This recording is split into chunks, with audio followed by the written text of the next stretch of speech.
Thank you, Aisha. Thank you, Aisha, for the introduction, and a very good morning to everyone. Let me just share my screen.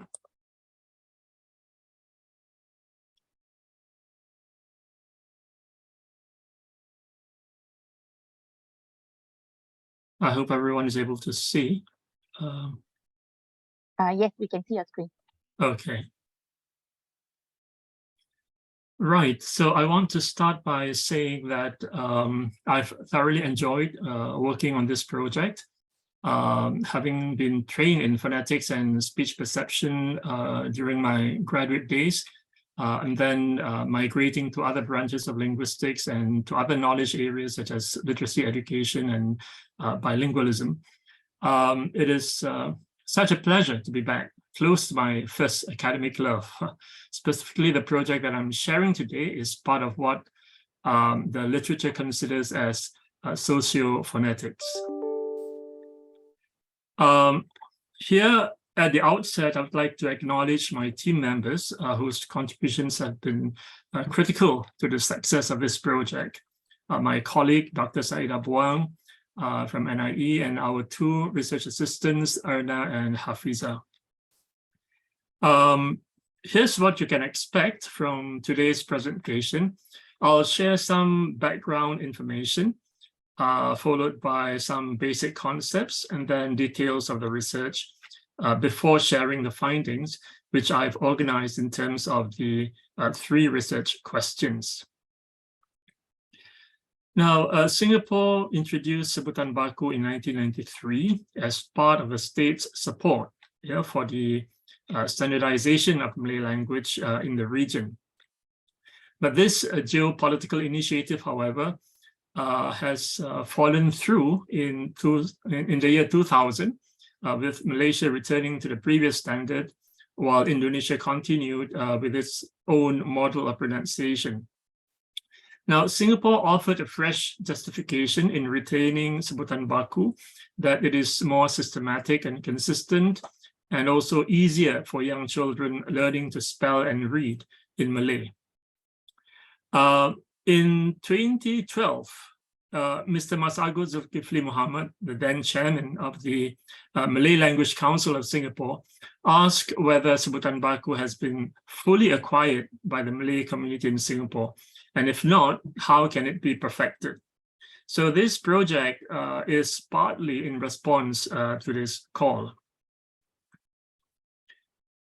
Now, in Singapore, there are at least 4 Malay social dialects. The two main ones are Standard Malay and Colloquial Malay. And you might also have heard of Bazar Malay, Bahasa Pasar, and Baba Malay.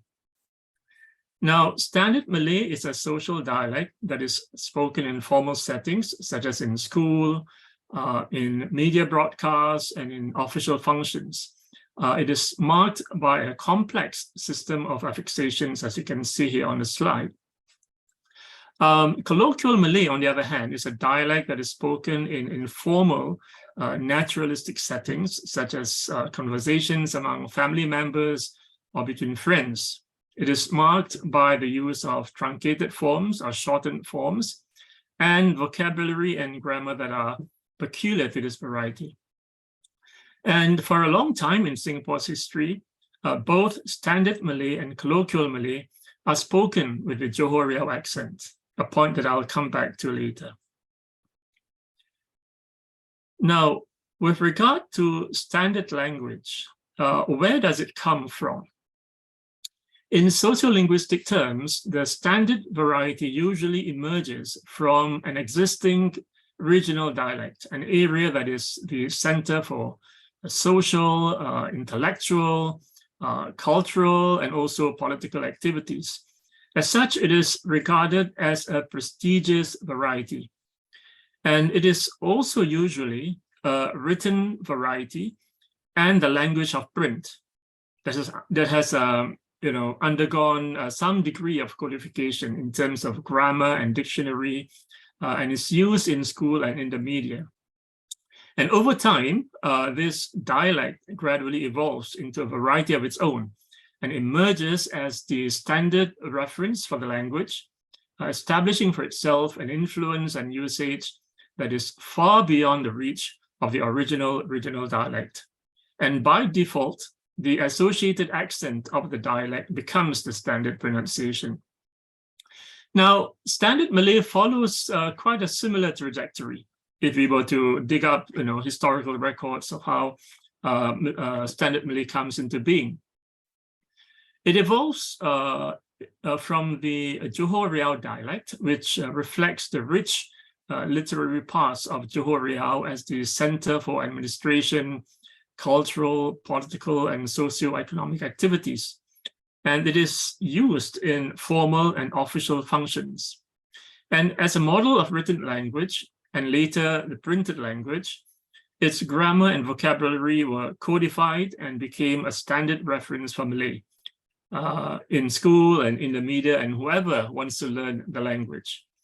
And with the arrival of the radio service in Singapore, the Johor Riau accent became the standard pronunciation to accompany Standard Malay. It made inroads into the entire Malay Peninsula beyond the confines of the Johor Riau area. Now, in present-day Singapore, the Malay-speaking community has two models of pronunciation. One is what this project calls Sebutan Johor Riau, which has been the model of pronunciation for Malays here for a long time in Singapore's history. It has been called by various names in the literature, example, Kelainan or the variety by Asmaji Omar, or the SITC variety by some Malay activists here in Singapore. But what is clear is that the pronunciation, however you call it, evolved sociolinguistically from the Johor Riau dialect. Now, since 1993, another model of pronunciation called Sebutan Baku, translated as standard pronunciation, was introduced by the authorities. Now, unlike Sebutan Johor Riau, which evolved naturally over time from an existing living dialect, Sebutan Baku is a created phenomenon. It's a created pronunciation built on a principle: pronounce the word as it is spelled, where each letter of the alphabet is assumed to have only one phonetic value. So, for example, the letter A represents only one sound, R. It cannot represent any other sound.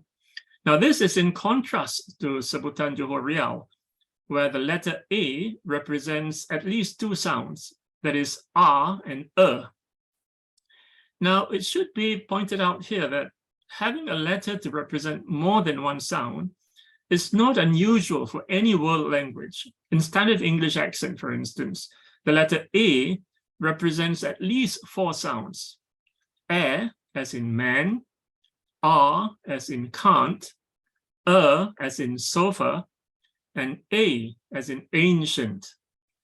So likewise, the letter C in English represents four sounds: S as in city, K as in cotton, Sh as in species, and what's the other one? Ch as in cello, right? So having a letter to represent more than one sound is not unusual. Now, moving on here, I list the four major features of Sebutan Johor Riau that differ from Sebutan Baku. I call these four features letter types. I also compare the two pronunciations with Bahasa Indonesia pronunciation and the Northern R variety. Now, the four letter types hinge on how the four letters of the Malay alphabet in a specific type of syllables are pronounced. An open syllable is one where the syllable ends with a vowel. A closed syllable is one where the syllable ends with a consonant. Now, the first letter type is the letter A at the end of the final syllable in a word. In Sebutan Johor Riau, this letter A is pronounced represented by the phonetic symbol, the inverted that you see in the table. In Sebutan Baku, A is pronounced R, irrespective of where it is in a word. So for example, the word spelled APA is pronounced apa in Sebutan Johor Riau, but apa in Sebutan Baku. Next, the letters I and U in closed final syllables. In Sebutan Johor Riau, the letter I in the syllable is pronounced A, while the letter U is pronounced O. But in Sebutan Baku, I and U are pronounced E and U respectively, irrespective of where they are in a word.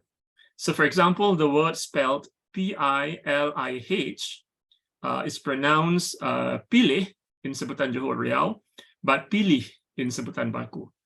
Similarly, the word spelled T-U-T-U-P is pronounced tutup in Sebutan Johor Riau, but tutup in Sebutan Baku. Lastly, the syllable final R at the end of a syllable. Now, in Sebutan Johor Riau, this R is silent, as in Baka. This silence is represented by the null symbol, let's see here in the first column. In Sebutan Baku, this R is pronounced, as in Bakar. Now, you might have noticed from the table that based on these 4 letter types, Sebutan Baku is identical to Bahasa Indonesia.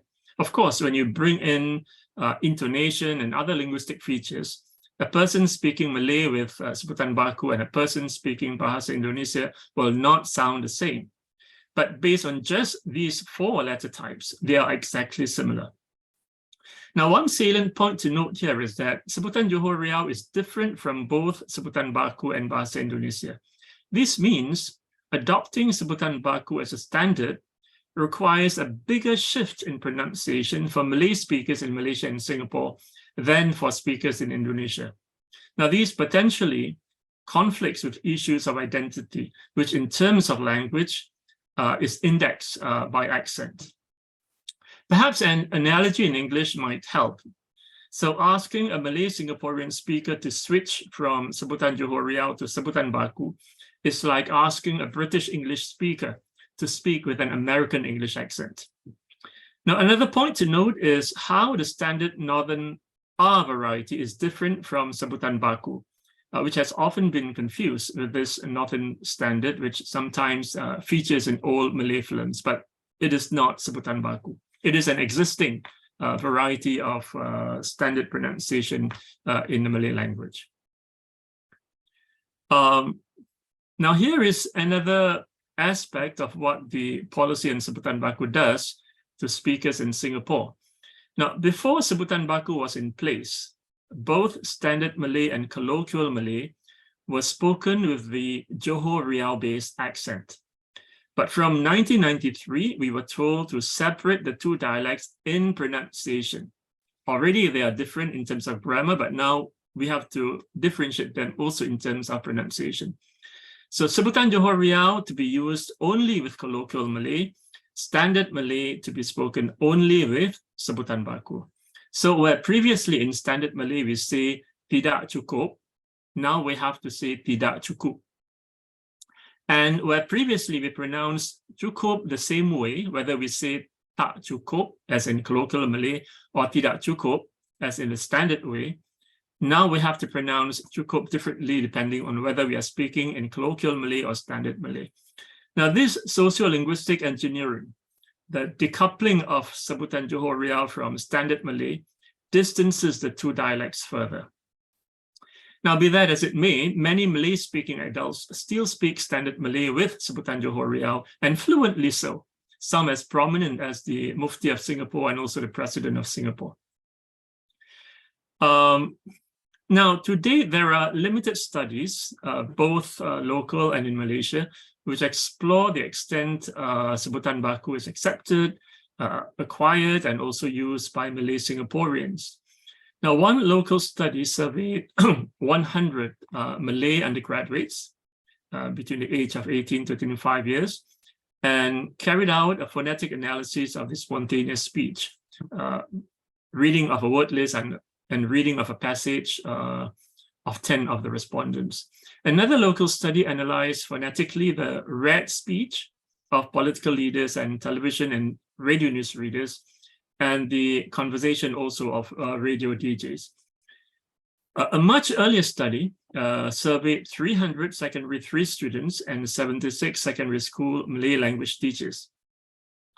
Now, the studies reviewed above, or mentioned above, reveal gaps which the present study aimed to fill.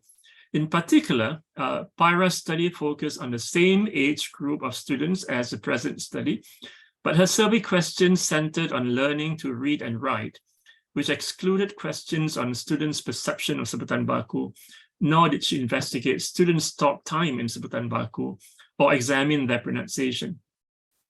Now, the present study also focused on secondary 3 students for their 8-year exposure to the learning of the ML, of the Malay language in school, right? From primary 1 to secondary 3 is about 8 years. So they would have acquired some normality in the use of spoken standard Malay, and also develop a stance towards Sebutan Baku, about which this study could investigate. So the present research is guided by 3 questions. Firstly, what is the students' attitude towards Sebutan Baku, and how do they identify with this accent? Second, to what extent is Sebutan Baku used in the Malay language classroom? And thirdly, how proficient are students in using Sebutan Baku? Now, we've assembled 3 conceptual frameworks to help us make sense of the data collected, but I won't have time to go through each of them. They are Fishman's diglossia, Bakhtin's heteroglossia, and Chambers' second dialect acquisition. I will skip this, but you can read it in the final report about Fishman's diglossia. I will say a little on Bakhtin's heteroglossia, the idea that there are multiple contradicting voices in society. So each language variety or accent, whether Sebutan Baku or Sebutan Johor Riau, can be viewed to involve a dynamic tension between the official school instructional discourse with its fixed curriculum goals and knowledge, and the more interactive, provisional and contemporaneous discourse of the community. Now, school students, as our participants they are caught in this tension with regard to their pronunciation practices. Their lived experiences and identity are shaped by their families and the larger community. At the same time, they are subjected to the ideology and discipline of the state through the school in using a particular pronunciation. Now, Chambers' work on the acquisition of a second dialect among people who migrate from one language area to another show that there are complex features of a new dialect that are more difficult to acquire than other features. There is also a critical period, typically age 7 or under, during which a person will almost certainly acquire a new accent perfectly, in contrast to those older, typically above 14 years old, who almost certainly will not. So late learners may never master complex rules of the new accent. Now, in the case of the acquisition of Sebutan Baku among Sebutan Johor Riau speakers, the letters I and U in close final syllable appear to be the harder letter types to acquire, as shown by earlier studies. So Chambers' framework provides us with a lens with which to make sense of age as a factor in the acquisition of Sebutan Baku. Now, here is the distribution of student participants from 5 different schools. 290 secondary 3 Malay language students in total, 52 of them interviewed, and 22 Malay language teachers, their Malay language teachers, were also recruited for the interviews.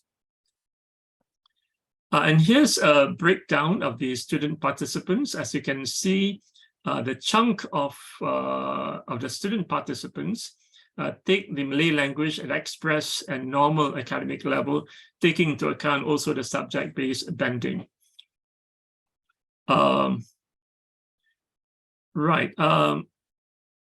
study that we've done employed a mixed method research where quantitative data was first collected via a questionnaire survey, And this was followed by the collection of qualitative and phonetic data that involved observation and recording of Malay language lessons and separate interviews of selected students and their teachers.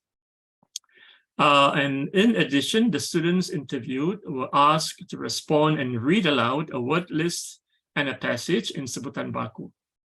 What you see here summarizes the data collection instruments used on whom and which research questions they aim to provide an answer for.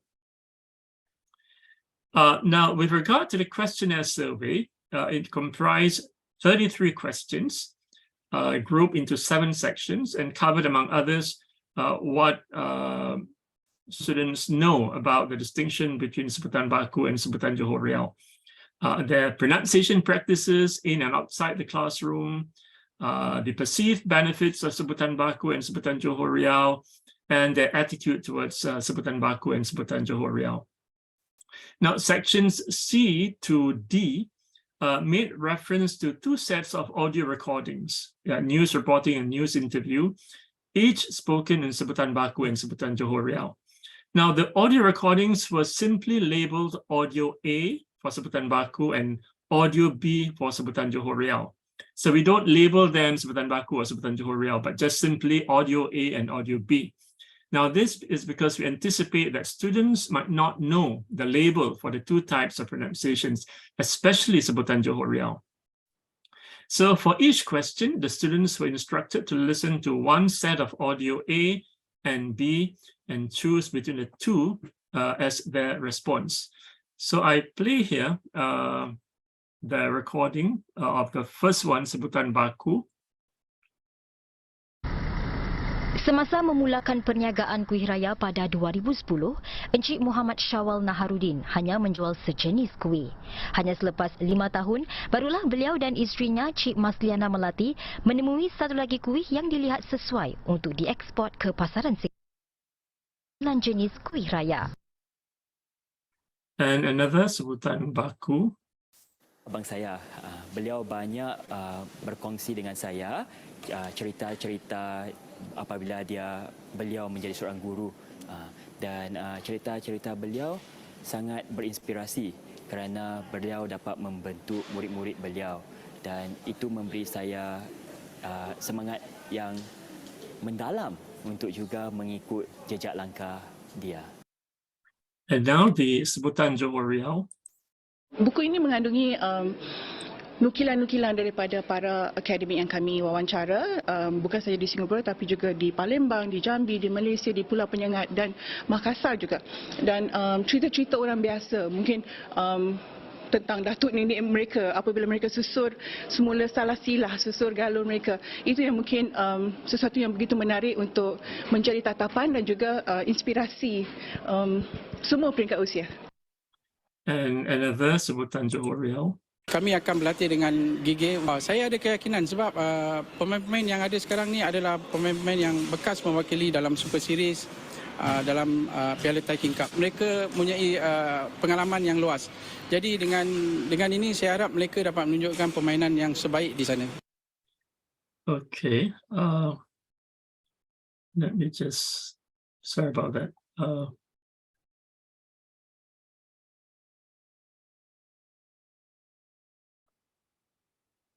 Okay.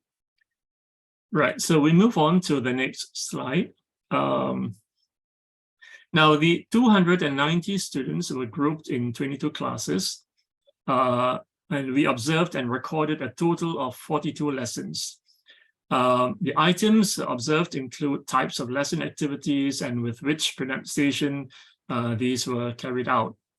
Now, the items measured include audible talk time, that means talk time that we can hear, and from this we break it down to student and teacher talk time. And for each student and teacher talk time, we identify student and teacher Sebutan Baku talk time. Now, how do we measure Sebutan Baku talk time? Now, Sebutan Baku talk time was calculated by utterance. We define utterance here as a sentence. Now, in an interactive oral discourse, a sentence can be as long as a full sentence or as short as a word. as the interlocutors engage in talk. Now, every utterance was checked for the occurrence of any of the 4 letter types. If at least one of the letter types in the sentence is pronounced in Sebutan Baku, that utterance is considered as a Sebutan Baku utterance, and its duration is noted. So Sebutan Baku talk time is the total duration of such utterances. And student Sebutan Baku talk time and teacher Sebutan Baku talk time were calculated separately. Now here is how we measure the phonetic consistency of the participants' pronunciation of the 4 letter types. We take the percentage of the number of times each letter type is pronounced the Sebutan Baku way over the number of times that occurs in the speech. Here I show an example for the letter type A in open final syllable. So the percentage of the number of times each letter type is pronounced over the number of times it occurs in a speech. Now, during the student interview, participants engage in spontaneous talk in Sebutan Baku and read aloud a word list and passage in Sebutan Baku. During the teacher interview, participants provided their insights on their students' language behavior and their affinity with Sebutan Baku. Because this study focuses on the students, the teachers are there just to provide an additional insight about their own students.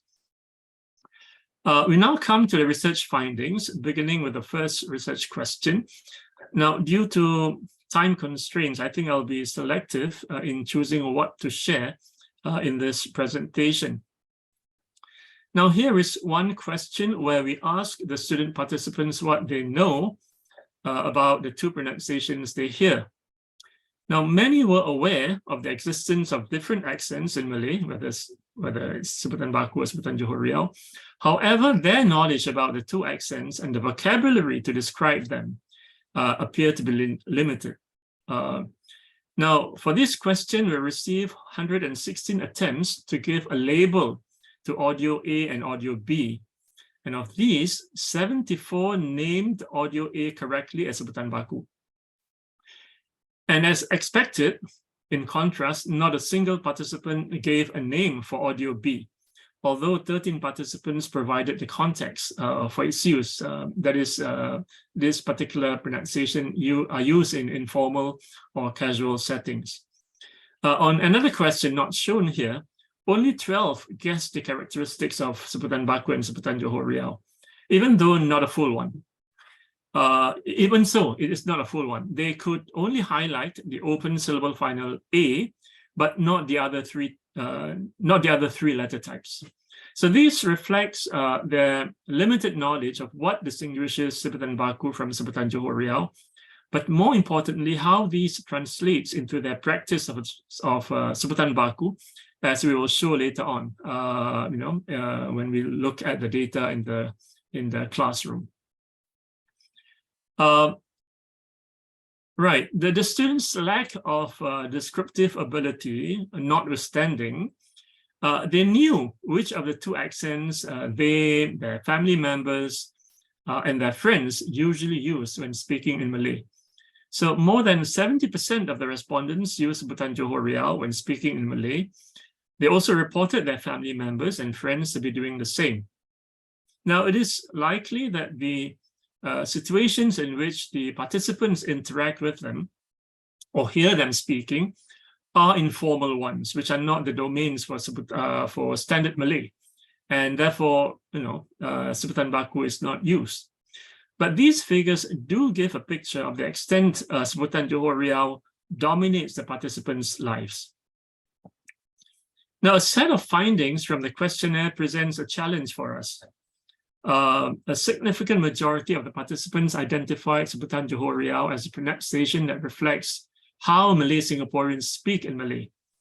A majority of the participants also reported that Sebutan Johor Riau sounds more natural to them. However, when the participants were asked which pronunciation sounds nicer and which makes them feel more proud of the Malay language, a majority chose Sebutan Baku over Sebutan Johor Riau, although not as many as those who favor Sebutan Johor Riau for the earlier 2 questions. Now, on the surface, this appears to be a contradiction. However, using Bakhtin's heteroglossia as a lens, it is possible that the participants were caught between their natural disposition towards Sebutan Johor Riau and the ideas circulated by the teachers and in official discourse, which valorize Sebutan Baku over Sebutan Johor Riau.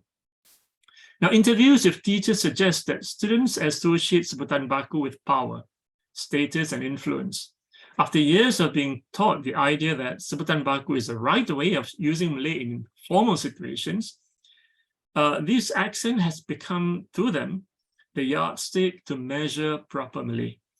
They also observe Sebutan Baku being spoken in public, in official and formal events by people of high standing, such as political leaders, newsreaders, and their own teachers.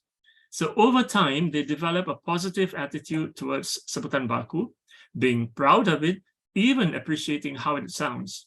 Even though Sebutan Baku is not the pronunciation they would naturally use, even inside the classroom, as the data to follow will show. Now, let me jump to the findings to the second research question. A total of 34 hours and 33 minutes of lessons were recorded, of which 85.6% are audible talk time. And student talk time, in turn, takes up 56% of audible talk time. Now, this means that more than half of talk time in class are taken up by students. Now, this indicates that they are orally participative in class. Sebutan Baku student talk time, however, is only 21.2%. Now, Sebutan Baku student talk time of 21.2% means that for every 30 minutes of student talk time, that means for every 30 minutes student talk in class, they talk in Sebutan Baku for just over 6 minutes. So it is quite clear that the students do not use a lot of Sebutan Baku in class. Now, here is a graph that plots the student Sebutan Baku talk time for each lesson that was observed. Now, the highest Sebutan Baku student talk time comes from the higher Malay language level, the red spots that you see high on the graph. And the lowest Sebutan Baku student talk time is from the normal technical level, the dark purple spots below. Now, classroom observation shows that class activities that usually invite a student's response in Sebutan Baku are those that are performative in nature, such as reading text aloud and classroom presentation. But left to work in groups, there is a tendency for them to speak in Malay using Sebutan Johor Riau or code mixed with English. Now, findings from the survey corroborate the low student Sebutan Baku talk time in the classroom. Now, students reported that they and their classmates usually speak Malay with Sebutan Johor Riau during Malay language lessons. Sebutan Johor Riau is a pronunciation which they find easier to speak Malay with and to express themselves in. The survey findings also show that just over half the participants reported that they were expected to speak Malay with Sebutan Baku in class, and about a third thought that they were not expected to speak Malay with any particular pronunciation in class. Data from teacher interviews provide additional insights into students' communication practice during Malay language lessons. For instance, in one school, students have difficulty using Sebutan Baku. Students who have difficulty using Sebutan Baku are usually hesitant to speak, or they are less engaging. And if they speak, they will speak standard Malay with Sebutan Johor Riau, or code mixed it with English.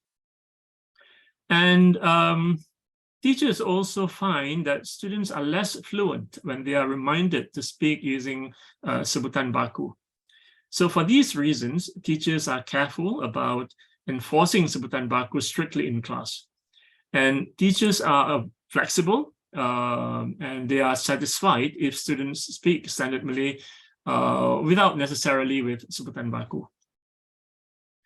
Now, if students Sebutan Baku talk time is 21%. Teacher Sebutan Baku talk time is slightly higher, but only at 39%.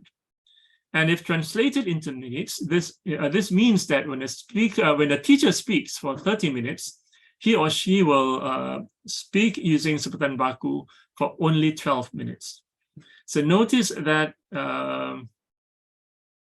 it is also in the higher Malay language class that teacher Sebutan Baku talk time is highest.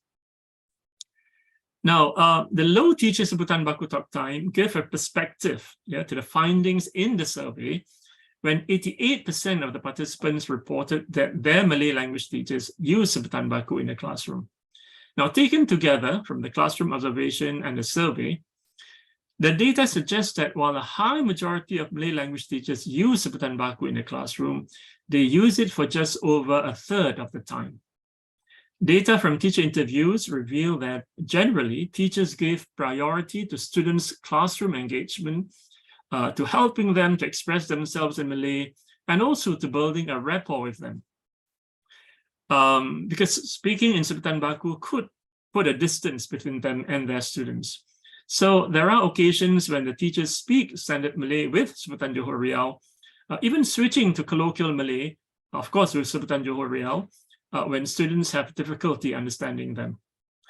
So the students and teachers' practice of switching between Sebutan Baku and Sebutan Johor Riau makes the decoupling of Sebutan Johor Riau from standard Malay, which I mentioned earlier, which the authorities had hoped, something which is difficult to achieve. Moving on to research question 3.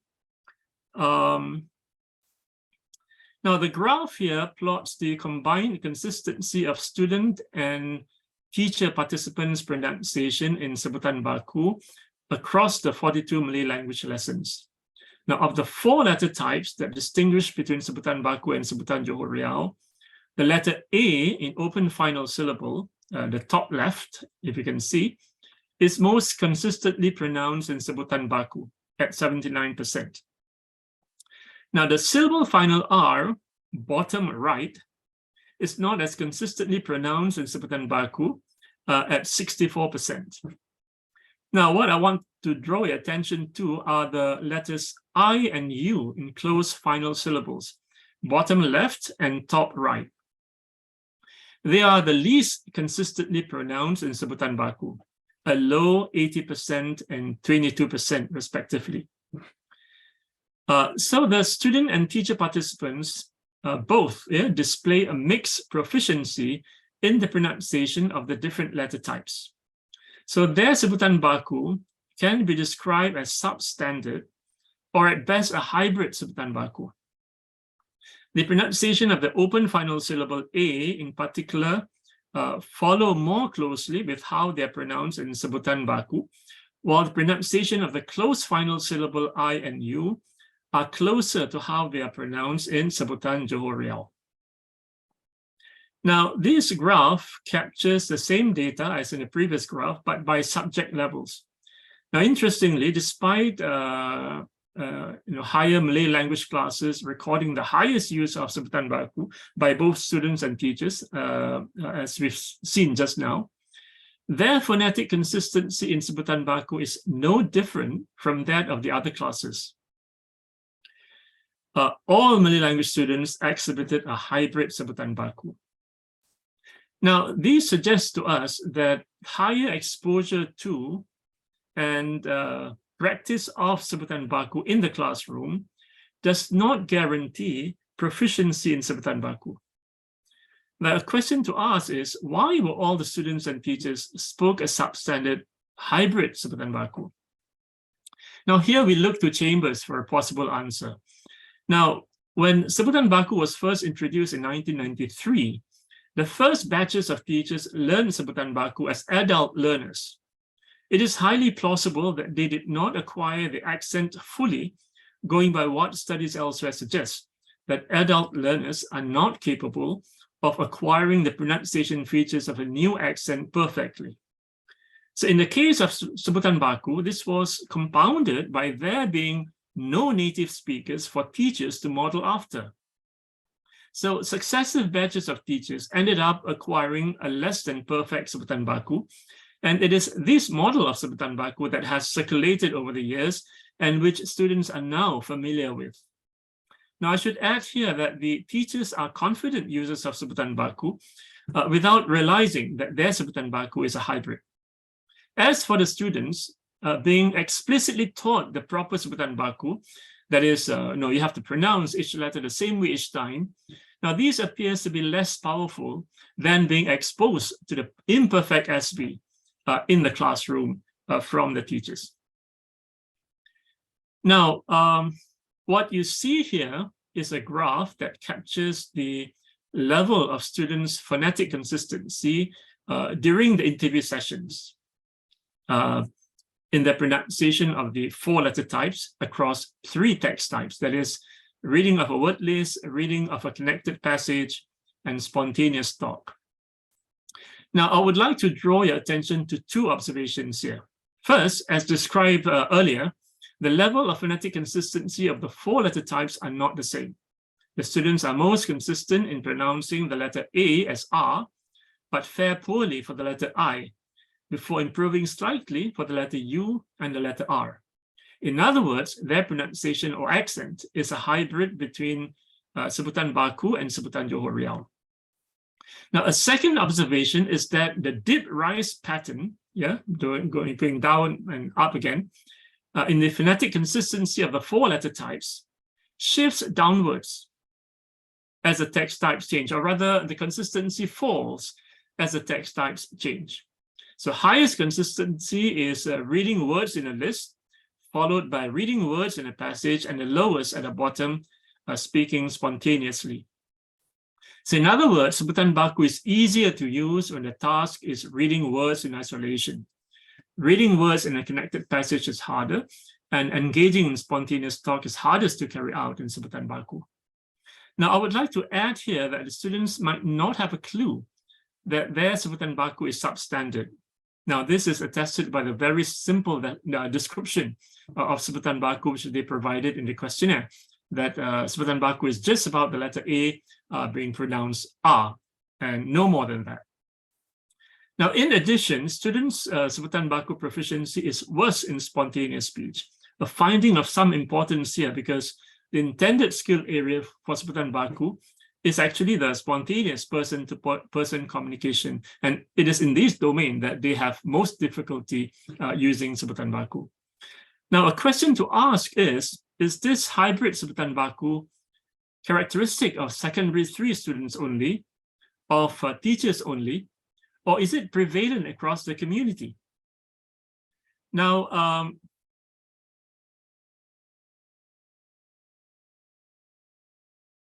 right, perhaps I think I miss out this point. Hang on. Hang on. Oh yeah, this is a slide. Sorry.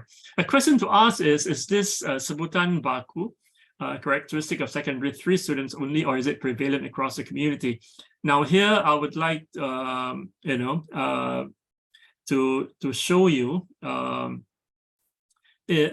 the substandard Sebutan Baku is not peculiar to the students and teachers. It merely mirrors the inability of the wider community to fully acquire SP.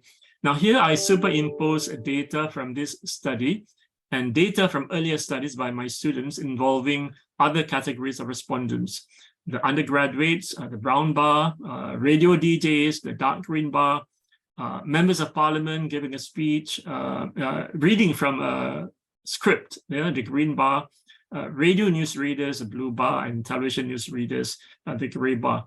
Now, it should be noted that the members of parliament and the news readers, they are reading, right?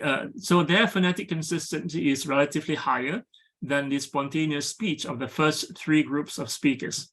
The most consistent among these 5 groups of participants are the television news readers, but even they show the dip-rise pattern, as the members of parliament and also the radio news readers. In other words, they too could only afford a hybrid Sebutan Baku, and that is while reading. When they engage in spontaneous speech, we can expect their consistency level to drop. Okay, so summary of key findings. hang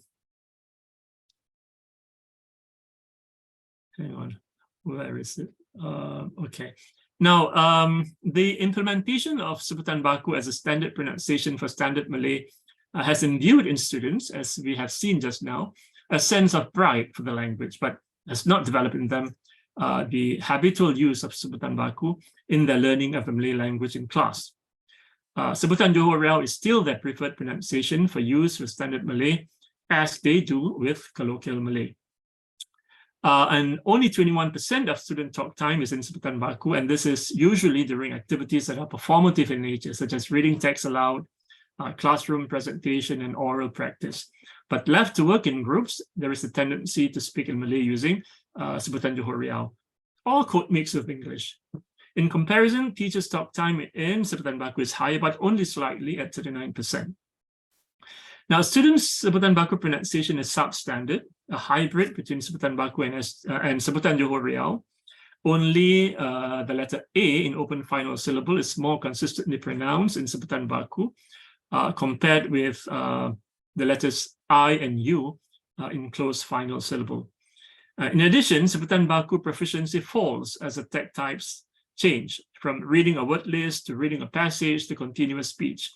So taken together, not only students' pronunciation in Sebutan Baku substandard, their Sebutan Baku is weakest in spontaneous person-to-person communication, which is the intended skill area for Sebutan Baku. So implications, first, the secondary 3 Malay language students are caught between the official school instructional discourse with its fixed curriculum goals that valorize Sebutan Baku, and the more interactive and contemporaneous discourse of the community that practices Sebutan Johor Riau. And this tension appears to disrupt students' learning of the Malay language in the classroom. Secondly, teachers find a practical solution to the dilemma of meeting an official requirement and pronunciation and fostering an environment that is conducive to learning.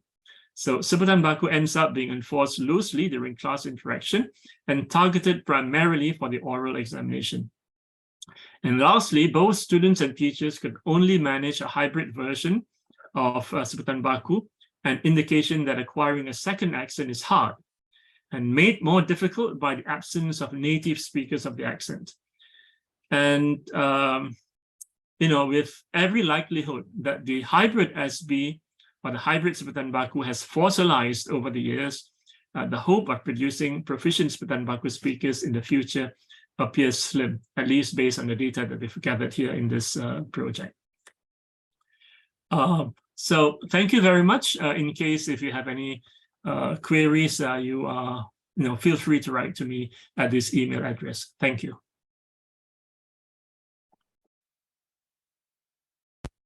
Thank you so much, AP Mukhlis, for the insightful sharing. We now open the floor for questions. Participants can unmute yourself and ask questions or type it in the chat box below.